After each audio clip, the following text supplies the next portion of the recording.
போலாமா?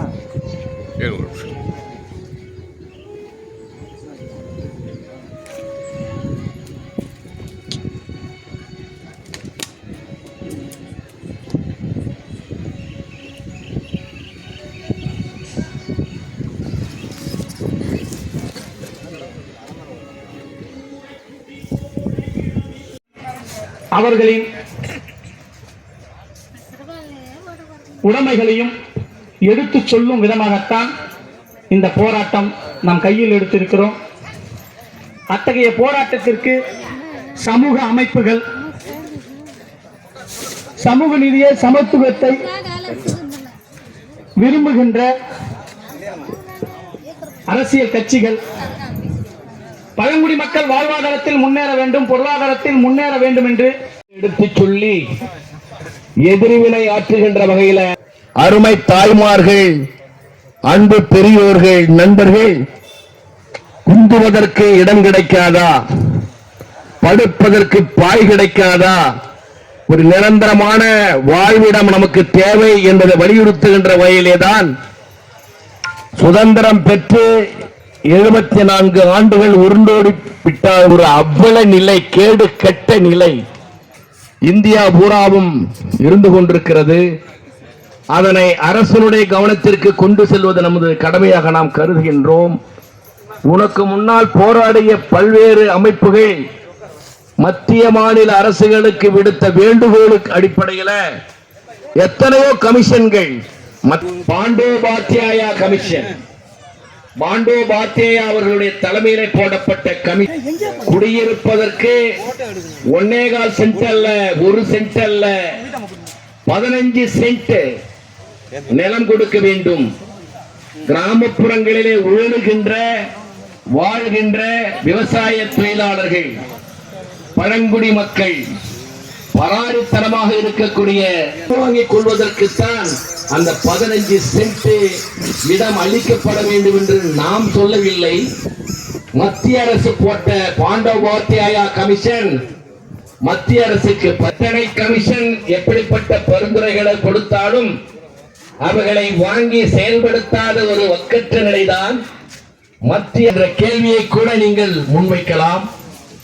இன்றைக்கு பழங்குடி மக்களாக இருந்தாலும் விவசாய தொழிலாளியாக இருந்தாலும் வாங்குகின்ற கூலி ஜீவியத்துக்கு மட்டுமல்ல, இன்றைக்கு அதனை வளப்படுத்திக் கொள்வதற்கு, நிரந்தரமாக்குவதற்கு ஆடு வளர்க்க வேண்டும். அங்க தொழில்கள் அவர்கள் செய்யக்கூடிய வேலையினுடைய உபகரணத்தை எல்லாம் இங்கு கொண்டு வந்திருக்கிறார்கள். இவைகள் எல்லாம் இன்றைக்கு தேவையாக இருக்கிறது. அவைகளை வளர்ப்பதற்கு இடம் தேவைப்படுகிறது. நாம் படுப்பதற்கு இடம் இல்லை. அவர்கள் எலிக்காக வந்திருக்கிறாங்க. எலிக்கு கூட சொந்தமாக வலை இருக்கிறது, பாம்புக்கு கூட சொந்தமாக புற்று இருக்கிறது, பறவைக்கு கூட கூடு கட்டி வாழ்வதற்கு மரம் இருக்கிறது. ஆனா இதை போன்ற ஆதாரமற்ற நிலையில வாழக்கூடாது. தொடர்ந்தால் அது ஆளுகின்றவர்களை வஞ்சிக்கக்கூடிய ஒரு நடவடிக்கையை எடுத்து செல்வதற்கான ஒரு வாய்ப்பை உருவாக்க வேண்டும் என்ற அடிப்படையிலே தான் அப்படிப்பட்ட ஒரு சூழ்நிலைக்கு நீங்கள் சென்று விட வேண்டும். ஒரு கிராமத்தில் பாத்தீங்கன்னா எல்லா இடங்களிலும் பழங்குடி மக்கள் இருக்க மாட்டாங்க. எந்த குறிப்பிட்ட இடங்கள் தான் ஒரு 10 குடும்பம் 15 குடும்பம். எங்க பாகூர்ல ஒரு 15-16 குடும்பங்கள் அந்த கால்நடை மருத்துவமனைக்கு பின்னால் வாழ்ந்து கொண்டிருக்கிறார்கள். அதே போன்று குறுநட்சத்திர எடுத்து அவர்களுக்கு வாய்ப்பை உருவாக்குகின்ற வகையில அரசு நடவடிக்கை எடுக்க வேண்டும் என்று நாங்கள் இல்லாமல், வசிக்க வாய்ப்பில்லாமல் கூலி வேலை செய்ய காஸ்ட் சென்சஸ் ஜாதி வாரி கணக்கெடுப்பு நடத்துவதன் மூலம் இவைகளை எல்லாம் கண்டறிய முடியும் இருக்கிறது. அப்ப இந்த இடஒதுக்கீடு எதன் அடிப்படையில பிரித்தெடுப்பு என்பது அவசியமாக தேவைப்படுகிறது. ஆகவேதான் பீகாரிலே ஜாதிவாரி கணக்கெடுப்பை நடத்தி முடித்திருக்கிறார்கள். இன்றைக்கு தெலுங்கானாவிலே அதற்கான நிலைமைகளை உருவாக்கப்பட்டிருக்கிறது. நாம் தமிழகத்திலே ஜாதி கோரிக்கை முன்வைத்திருக்கின்றோம். ஆகவே இவைகளை எல்லாம் கொண்டு வருவதற்கான நடவடிக்கையை மேற்கொள்ள வேண்டும் என்ற அடிப்படையிலே தான் புதுச்சேரி மாநிலத்தில் ஜாதிவாரி கணக்கெடுப்பு என்பது நடத்தப்படாமல் இருக்கிறது. அதனை இங்கேயும் நடத்தி எந்தெந்த பகுதி மக்கள் எங்கே வாழ்கிறார்கள், எவ்வளவு பேர் வாழ்கிறார்கள், அவர்கள் தேவையாக அமையும் என்று நாங்கள் நம்புகின்றோம். ஆகவே புதுச்சேரி மாநில அரசு இங்க வந்திருக்கக்கூடிய பழங்குடி மக்களுடைய பிரதான கோரிக்கையான இடத்திற்கு சகல பகுதி மக்களும் ஒத்துழைப்பு நல்க வேண்டும் என்று அன்போடு கேட்டுக்கொண்டு இந்த வாய்ப்புக்கு நன்றி கூறி விடைபெறுகிறேன். நன்றி, வணக்கம். ஆரம்பிச்சிருவோம். ஏப்ரல் 14 தோழர் அவர்கள் பேசுவார்.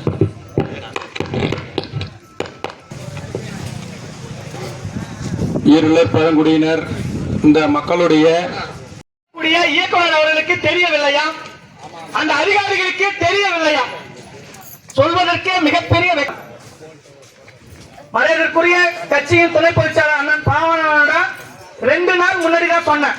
எதற்காக இந்த ஆர்ப்பாட்டத்தை நம்ம செய்ய முயற்சி செஞ்சதா, போன வருஷம் 362 நாட்களுக்கு முன்பு மரியாதைக்குரிய பிரிட்டிஷ் அரசை எதிர்த்து போராடிய மண்ணுரிமை போராளியாக திகழ்ந்த பிர்சா முண்டா, பழங்குடி மக்களுடைய கடவுள்னு சொல்லுவாங்க அவருடைய பிறந்த நாளை வருடந்தோறும் மத்திய அரசு, ஒன்றிய அரசு பழங்குடி மக்கள் கௌரவ விழா, அந்த ஆங்கிலத்தில் சொன்னா எல்லாருமே சிரிப்பீங்க, ஜட்டிச்சா கிட்டிச்சான்னு ஒரு வார்த்தை வரும்.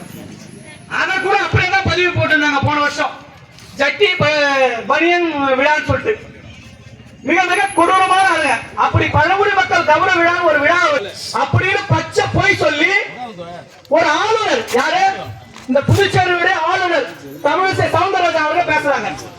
இந்த புதுச்சேரியுடைய முதலமைச்சர், இந்த மண்ணில் இருக்கக்கூடியவர், புதுச்சேரியில் எல்லா மக்களை பத்தி தெரிஞ்சவர், அவரும் பேசுறாரு. ஆமா, பழங்குடி மக்களுக்கு நான் எல்லாருக்கும் வீடு வாங்கி கொடுத்துட்டேன், எல்லாருக்கும் இலவச மனப்பட்டா கொடுத்துட்டோம், அவங்களை கல்வி ரீதியாக பொருளாதார ரீதியாக நாங்க வளர்த்து எடுத்துட்டோம்.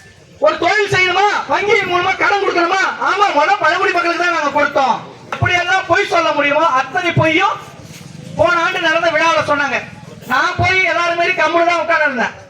இதே பகுதியை சேர்ந்த இந்த வீட்டுல கோடி கோடியா சொல்றாரு, எல்லாத்தையும் ஸ்கிரீன்ல காட்டிக்கிட்டே இருக்கிறாங்க. அதையும் சும்மா இருந்தோம். முதலமைச்சர் பேசினாரு, அப்பயும் சும்மா இருந்தோம். திரும்பி எல்லாரும் கீழே இறங்கி பழங்குடி மக்கள் மாதிரி உட்கார்ந்த மாதிரி பழங்குடி மக்களை கீழே உட்கார வைக்கிறீங்க, மேல நாற்காலியே இல்லையா, ஒரு பெண்ணை கூட்டாவது அந்த நாற்காலியில உட்கார வைக்க கூடாதான் கேள்வி கேட்ட பிறகுதான் ஊடக நண்பர்கள் இதை உலகம் முழுவதற்கும் அந்த செய்தியை போய் கொண்டு போய் சேர்த்தாங்க. மரியாதைக்குரிய ரவி அவர்களை, நம்முடைய பழங்குடி பிரிவை சேர்ந்த ரவி அவர்களை கூட வச்சுக்கின்னு, அழகா பண்ண கூட வச்சுக்கின்னு, வள்ளி அம்மா, சித்ரா இவங்க எல்லாம் கூட வச்சுக்கின்னு ஒரு உங்களுக்கு 3 மாசம் முன்னாடி சொல்லிட்டோம். எல்லாருக்கும் இது வந்து தண்ணி ஓடுற இடம், வாய்க்கா பொருள் இடம், இதெல்லாம் நீங்க இருக்கக்கூடாது, காலி பண்ணுவாங்க. ஏகாம்பரம் வந்து பழங்குடி மக்கள் தானே விட்டுருங்க அப்படின்னு அவங்க நினைச்சுட்டாங்க. நினைக்கிறேன் ஏகாம்பரம் ஒட்டுமொத்த இந்த தேசமே திரும்பி கிடையாது. இதே ரங்கசாமி 5 வருஷம் தன்னுடைய ஆட்சி காலத்தை இருந்தது காரணமே என்னன்னா, அதுக்கு முன்பாக அவர் இந்த தேர்தலை நடத்த மறுத்ததால் தான். நான் அதை அவர்கிட்ட நேரவே சொன்னேன், நீங்கள் இதை பண்ணுறீங்க, அம்மா சோனியா அம்மாவும் சொல்லி போச்சு, நீ நடத்துன்னு அவங்களும் சொல்லிட்டு இருக்காங்க, நீங்கள் நடத்த மாட்டேறீங்க, அதனால்